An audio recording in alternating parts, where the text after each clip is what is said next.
When my brother-in-law, Joseph Paul, died in my bed, everyone believed they knew exactly what had happened. To atone for my so-called crime, my husband, Gail Austin, divorced me and married my adopted sister, Carol Brown. The company I built, the shares that bore my name, all handed over by my brother, Stephen Brown, to Carol, who quickly rose to dazzling stardom. As for me, I was packed off to a mental institution, a convenient exile to dodge justice. By the time the statute of limitations expired, I had already become a ghost in their world. They came to pick me up. Gail carefully draped a coat over my shoulders. Iris, it's over now. I'll always be here for you. But outside, reporters swarmed like wasps around Sugar. Tell us about your time in the clinic, Miss Brownie! Miss Brownie, how could you shamelessly seduce your own brother-in-law and get away with his death? Isn't it an insult to the victim that you dodged prison with a fake psychiatric diagnosis and spent your days lounging in a mental ward? I didn't hear them. The endless electroshock therapy in the mental institution had left me with constant tinnitus. Then it happened. A fan of Carol flung a bottle of rancid animal blood straight at me. You witch! Because of you, Carol had no one to celebrate her birthday. You killed her husband, destroyed her family, and now you're trying to steal her last living relative too?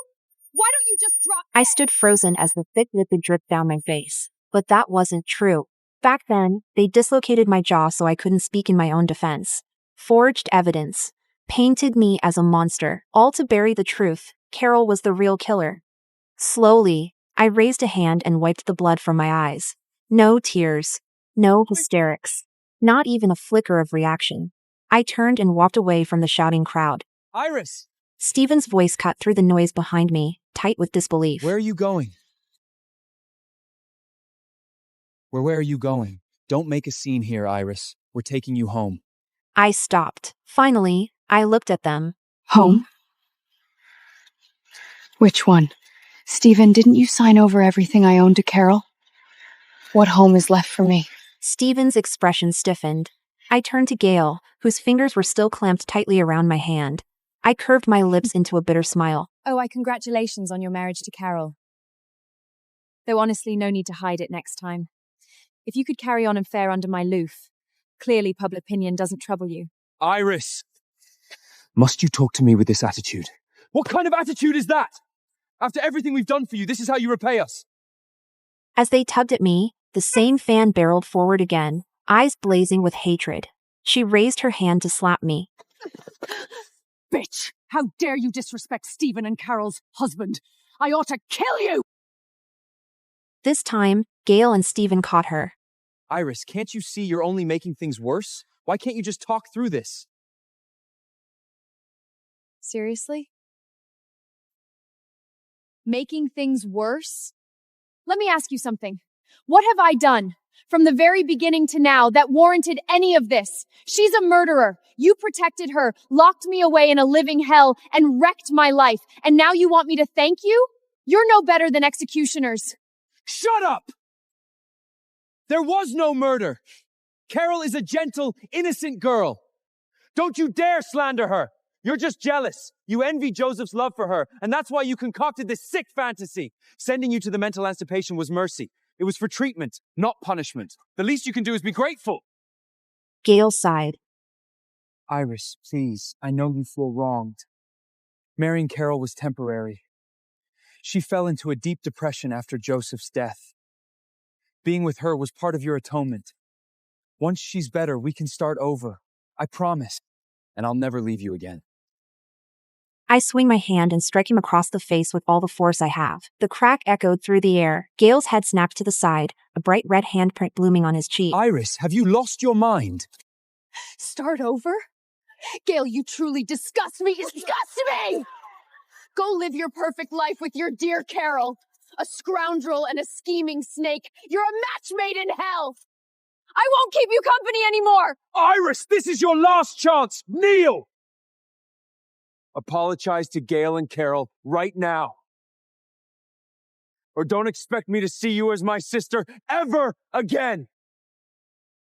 Just see how you survive in Seaford without my protection! Just then, the sleek, understated luxury limousine glided to a halt at the edge of the crowd. The door opened silently. Carol emerged with poised grace, her assistant steadying her elbow. Stephen, Gail, please, don't speak to Iris like that.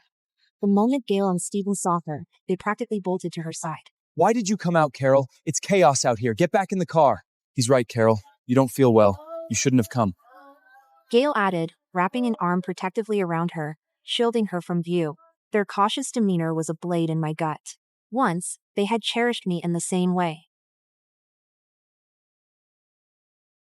Some older students cornered me at school back then. Stephen shrugged off his backpack and threw himself into the fight, 1 against 3. Bruised and bleeding, he'd grin like a fool and say, "Don't worry. I've got you." Meanwhile, Gale removed every obstacle in silence. He leveraged family power to crush the other boys' families, forcing them out of the city. His father had punished him for it, 6 lashes across his back. Yet he never told me. The clearer those memories became, the more grotesque the present felt. It was like I was watching a dream wrought into a nightmare. No one was paying attention to me. The same fan who'd attacked me before seized her chance, along with a few others. She lunged forward, yanking my hair and slamming me to the ground. Rip that seductive face to shreds! Murderer! Let's purge society of trash like you! Over the 5 years in the institution, I'd learned to absorb pain, to curl inward, shield my head and chest, and wait for it to pass. Murderer! Let's purge society of trash like you! Blurred vision swam as they kicked and dragged me. Through a slit of sight, I saw Gale lean close to Carol, murmuring reassurances. His expression was softer than I'd seen in years. Stephen, meanwhile, glanced at me with undisguised disgust. Stop! Carol feigned shock, as if she hadn't noticed the mess until now. She cried, stepping between them and me. Gently, she reached out. Iris, are you all right? Yet her fingers dug cruelly into the wound on my arm. I let out a strangled groan.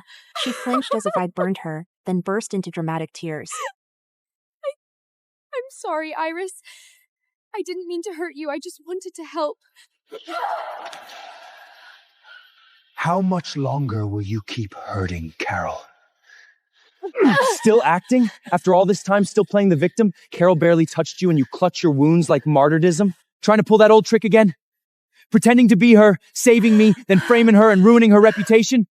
Ruining the career she has built for years? Carol is kind. She fears these lies. Me? I'm not so forgiving. The agony in my scalp was blinding. If you try those stunts again, the mental institution will welcome you back. You better believe it. Enough! She's still your sister. Does she deserve to be? Ever since she ran from that valley and left me to die, all for her own skin, she's no longer my sister. From that day forward, Carol is the only sister I have.